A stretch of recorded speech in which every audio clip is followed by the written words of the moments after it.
We head back into winter as we head into the weekend. Winter storm warnings, winter weather advisories in effect by that point. They'll start at about 4 a.m. tomorrow. Lower impacts in the areas highlighted in purple here, so that's majority of our viewing area. Still looking at slushy roads and difficult travel, but it's not going to be quite as bad as the spots that are under a winter storm warning starting again at 4 a.m. This is for Ogle, Winnebago, Boone, McHenry, and Walworth counties. We'll see higher impacts when it comes to heavier snow in these spots. Either way, you are looking at some slushy roads at times into very early tomorrow morning as snowfall may top an inch an hour. So that's falling faster than the air temperature and the road temperature are able to melt. We may stay above freezing this whole event, which will definitely help lessen some impacts. But again, that heavy snowfall kind of going faster than anything can melt it, which is why we've got some wintry issues to deal with into tomorrow morning. Yeah, as we zoom out on exact track radar, no showers anywhere close to us, but it's all coming from this mess as we see to the south of us.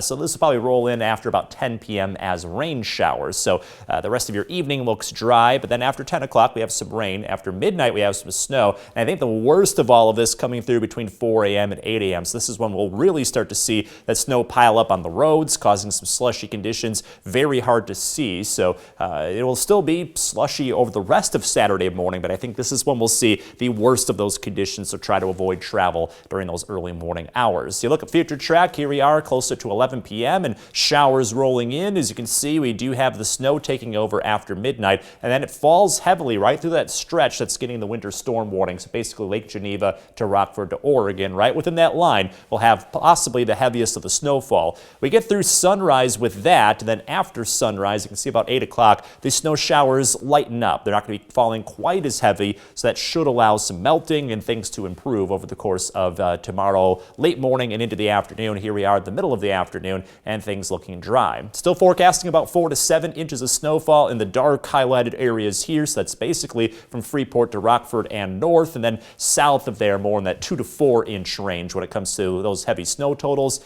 I think a lot of the main roads will be in good shape. Side streets, rural highways, bridges, overpasses, likely getting very slushy and difficult to navigate. And then be very careful shoveling. Like a couple weeks ago, it's that wet and heavy snowfall. It's really going to weigh down that shovel. So be very careful with your back and all that, shoveling that hefty snow, because there's a lot of moisture built up into it. Temperature-wise, we stay right at or slightly above freezing tonight. Tomorrow, not warming up a ton because of the showers as well as the clouds, but at least we stay dry in the afternoon. And we get back to spring weather slowly but surely going into next week. Lots of low 40s early, then close to 50 late next week with chances for rain showers. In your most accurate 10-day forecast, the weather may try to make a run at 60 degrees by the time we get to late next week. As you can see, we cool off a little bit, but getting into April, it's April weather, not February weather. All right, thanks, Alex.